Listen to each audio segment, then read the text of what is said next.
At Genentech, addressing inequities in healthcare begins with asking the tough questions, the bigger questions.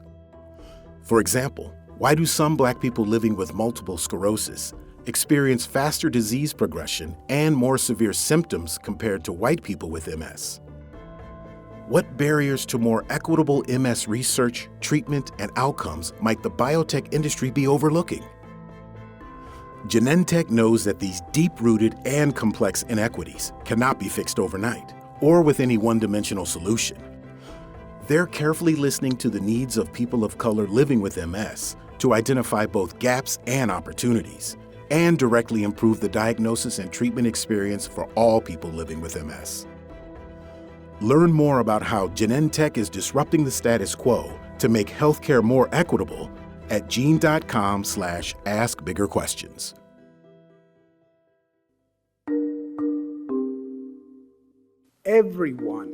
Everyone is subject to this virus. It is the great equalizer. I don't care how smart, how rich, how powerful you think you are. In the early days of the pandemic, Governor Andrew Cuomo of New York said that COVID was, quote-unquote, the great equalizer. Now, many folks shared that sentiment, but many others, especially health equity experts, had a different take, including Martine Hackett, a Long Island public health expert. To me, it was clear that the hotspots were going to be the communities of color in Nassau County. What we saw is that it was not the great equalizer. It only took a few months for people to realize that these COVID cases and deaths were occurring disproportionately in communities of color. And just as she predicted, we did see that Black and brown communities were hit the hardest, not just on Long Island, but all over the country. Okay, I want everyone to please pay attention to this. It's important. Coronavirus is killing more African Americans than any other group of people in the United States. We are seeing nationally that African Americans and Latinos are still disproportionately affected by COVID-19. We all experience death in urban settings, people who killed before their time and violence and all that, but nothing like this. While of course anyone can get COVID, regardless of their race or socioeconomic status, it is far from being an equalizer. Why then were communities of color so devastated by the pandemic? One contributing factor is the history of redlining in the US and its cascading effects on people's health.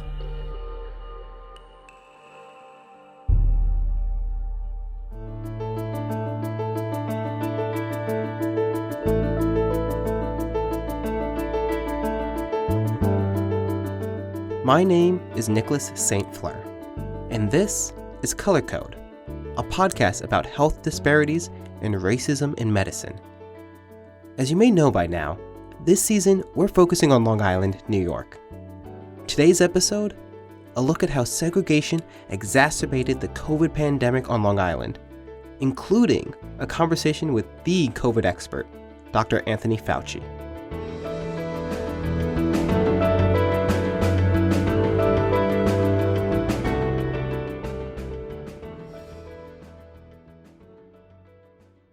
When the pandemic broke out, I was living in the San Francisco Bay Area and working as a freelance science reporter. We were among the first counties in the country to issue a shelter-in-place order. Everything just felt so bizarre. I remember video chatting with my family back on Long Island. I was telling them that by the way things were looking, they too should prepare for a lockdown. I was more worried for them than I was for myself, because nearly everyone in my family is an essential healthcare worker. Once they went into lockdown, my family members were still driving into work every day and interacting with the public, which was the case for many families of color during lockdown. I ended up moving back home on Long Island in the fall of 2020 when my lease in California was up. That was when I started at STAT, and I was writing about the health disparities laid bare by the pandemic. Every day, my loved ones would leave the house so they could go help the public. And then I'd stay home, turn on my laptop, and report on COVID deaths in the Black community. the statistics terrified me. I remember writing that Black Americans were 3 times as likely as white Americans to contract COVID, 5 times as likely to end up in the hospital, and twice as likely to die from it.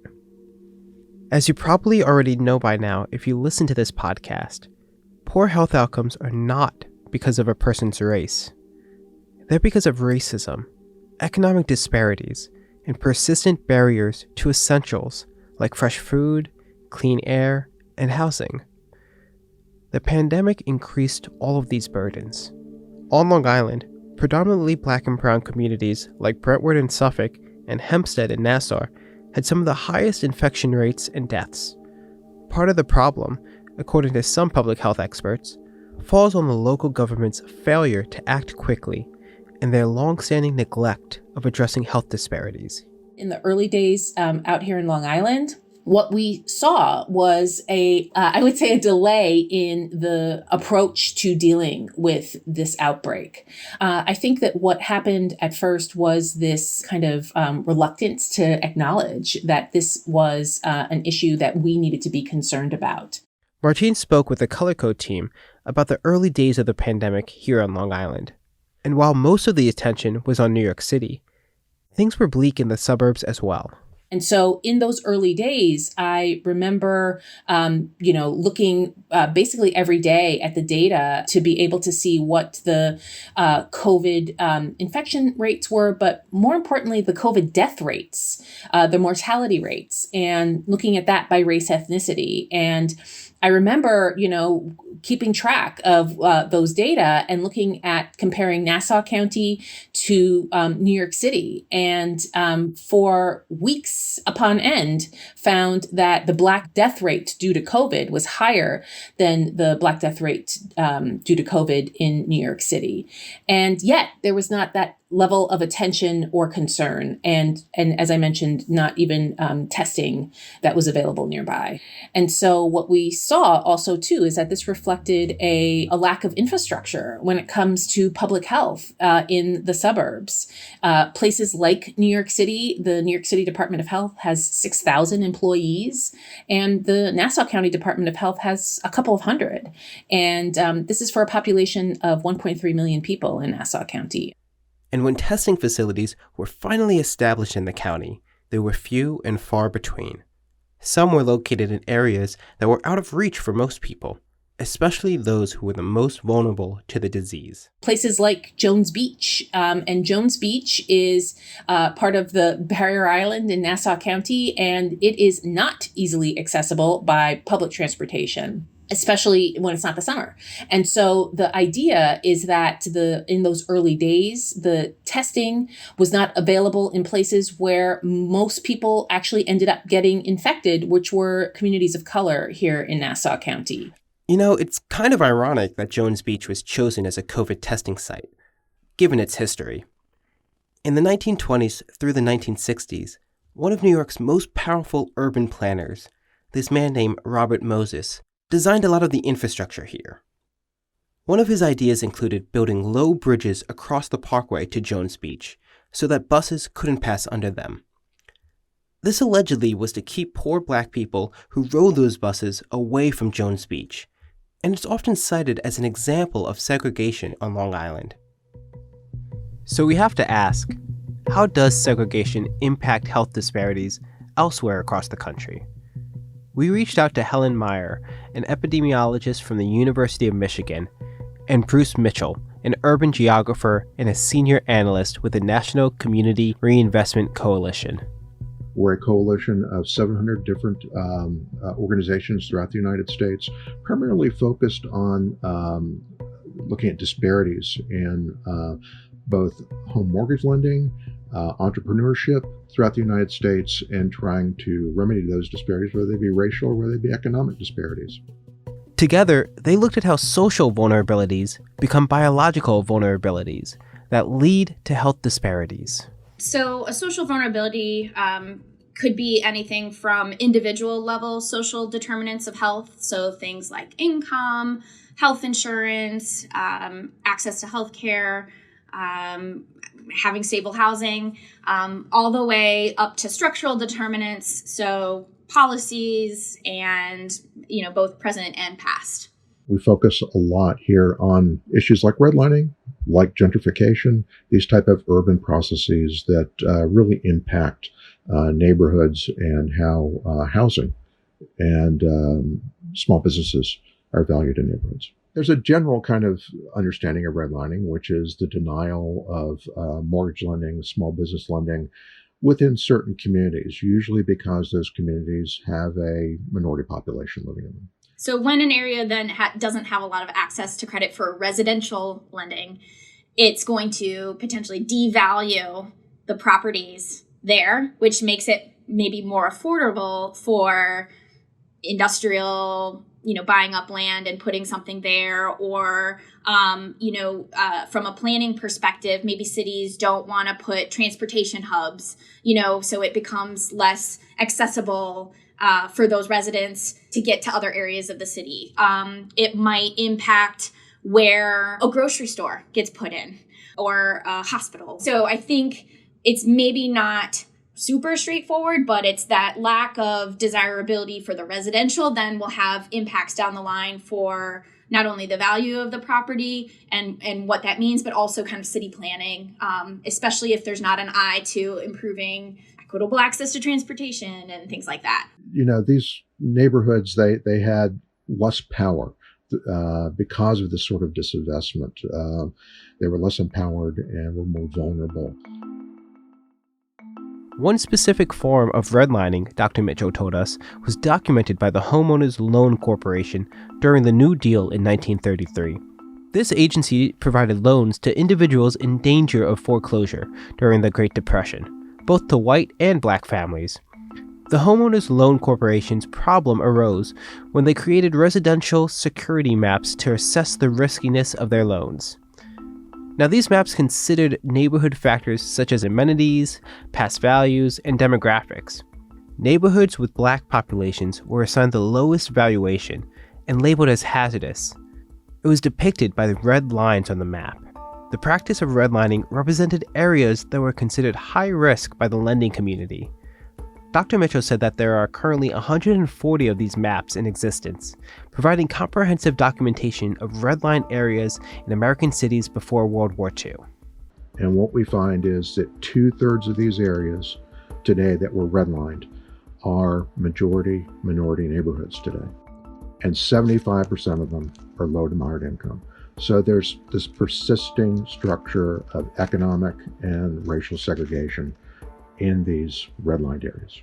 So in our report, what we found is that on average nationally, a whole range of health impacts were much or significantly worse across a range.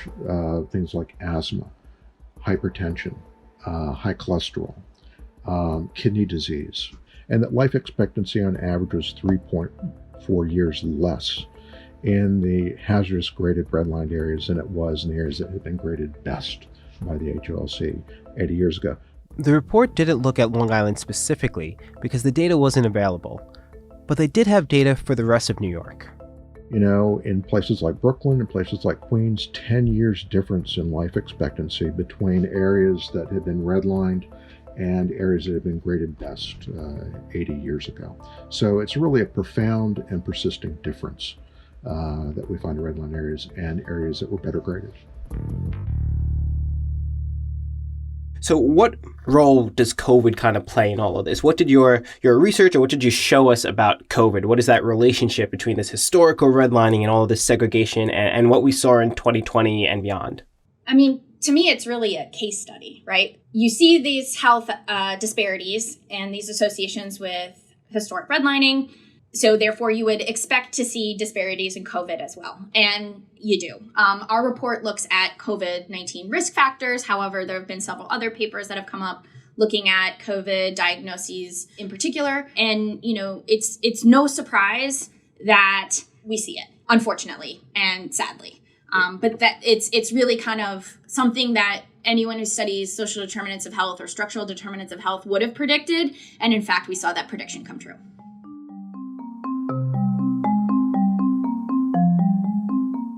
After learning how redlining started, I wanted to learn more about how we can address and undo this systemic harm. Earlier this summer, I was fortunate enough to interview one of the world's foremost experts on COVID and public health, who by now needs no introduction, Dr. Anthony Fauci. We sat down at a festival called Aspen Ideas Health to discuss the pandemic and health equity. As we saw in the pandemic, Black and brown communities were very much so disproportionately affected by COVID. What could we have done better to prepare for that? Well, to prepare for that, I think is something that we need to also look forward, that we've had health disparities in this country related to social determinants of health, particularly among our minority populations, going back to the root cause of this, which was slavery, followed by racism, followed by where we are right now. So if there's any silver lining in what we've gone through in the last 3.5 years, is to shine a bright spotlight on the social determinants of health, which allowed brown and Black people, when they get infected, to have a much greater likelihood that they would have a severe outcome leading to hospitalization and death.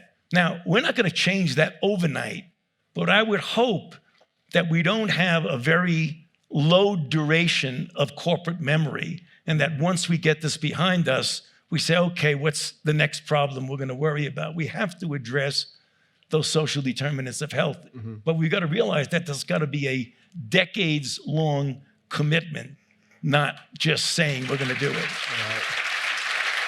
Right.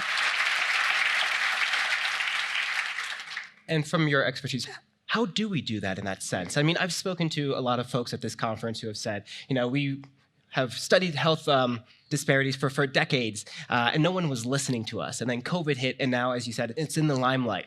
How do we make sure that people listen to this going forward? What are the solutions to make sure that when the next pandemic hit, we don't see Black and brown folk die at higher rates as we did with COVID-19? Nick, I'm not going to be able to give you a one-sentence answer. Oh, sure, we're going to do A, B, and C, and that's going to be it. We have 12 minutes. There is no real answer to that, except and I see it in the young people mm-hmm. who get them to appreciate their responsibility mm-hmm. to their fellow man. I mean, we all have a responsibility to do that, and we just got to keep drilling into that this is something that is a high priority, and we have a very strong and deep responsibility for. It's very tough, because once a challenge gets out of the limelight and goes in, you look at the next problem. The corporate memory is so fleeting, and we just got to keep hammering at it that we can't let this go. And when the incidence of infection of COVID goes down to a almost undetectable level and everybody goes back to what they're doing, that we forget mm-hmm. the lessons that we've done right now. We just got to stick at it. And there's no simple answer to that. If I had it, I tell you.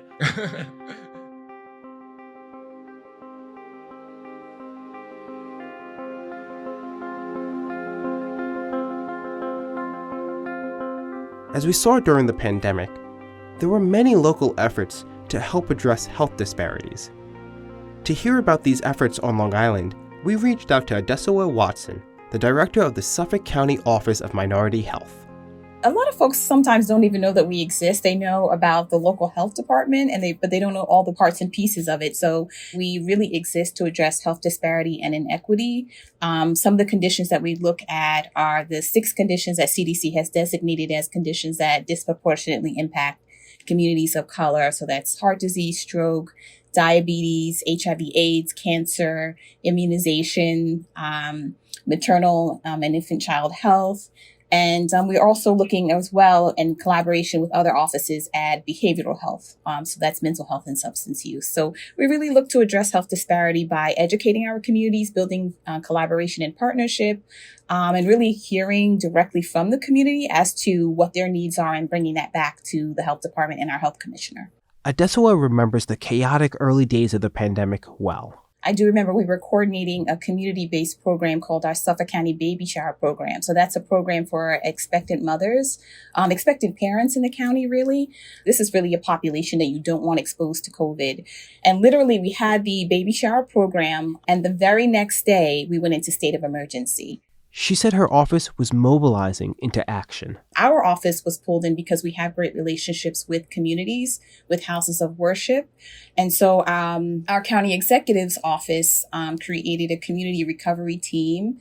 So this is, as we're getting further into the pandemic, to address it and really look at how are we ensuring that before we had vaccination available, that communities of color were getting access to testing. I actually was deployed out into the field to work with our health centers under the community recovery team to ensure that communities were getting access to testing, but also they put together resource kits because at that time, looking at communities of color, looking at underserved, under-resourced communities, it was an issue of access to technology, to broadband, to food, all of these things, when we're in a state of emergency, everything was shut down. So we had to make sure that communities had access to resources as well. In Suffolk County, we do have that history of redlining, and it definitely does show up in reference to your zip code. So if you are in certain zip codes, you will see that those communities sometimes are under-resourced.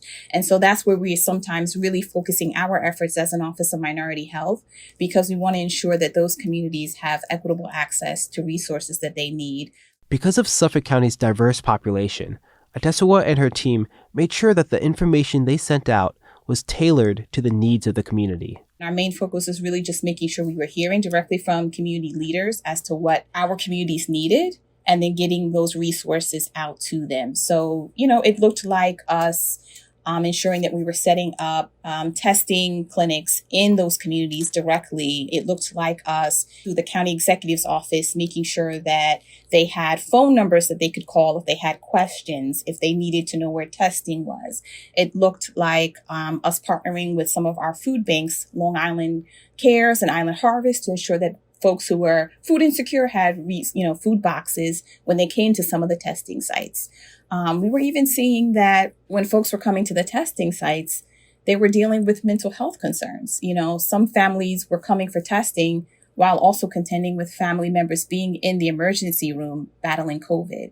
And so now we're trying to ensure that not only do we have the tangible resources, but do we have crisis numbers for folks who are in need of assistance with struggling with mental health and just the fear of not knowing what was coming.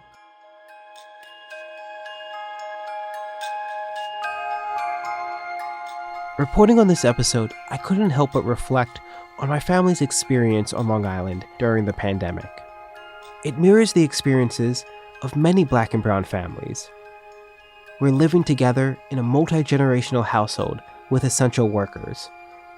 That put us all at a higher risk of contracting COVID. Listening to Martine's frustrations with leaders on Long Island and how they failed to act in time, I just found it all worrying. But more troublesome was how she explained that these governments had also not done enough to address the well-known health disparities that existed before COVID. It's like segregation laid down the kindling that let COVID rip through many communities of color like wildfire. It makes me wonder how seriously Long Island could handle another pandemic or public health crisis in the future. But at least talking with Adesuwa helped ease my nerves a little bit. Just hearing about the efforts that her office in Suffolk were taking to listen to the community about their needs during the pandemic, it was helpful. I don't think anyone got it completely right, and it does make me wonder if I'd want to stay on Long Island in the future. I wish there was a way to feel reassured that leadership here will address what has led to these persistent health disparities. But it's also important to acknowledge that there are no easy solutions to this complex issue. Even someone as experienced as Dr. Fauci, who has dedicated decades to this field, doesn't have a clear path forward. However, it is crucial to remember that these health disparities have deep-rooted origins in our history. To truly address and untangle these inequities, we must confront the systemic factors that contribute to them, even if they seem far removed from healthcare, such as the denial of home loans in the past. By recognizing and actively working to eliminate these disparities, we can hope to prevent their continued growth and ensure a healthier, more equitable future for all of us.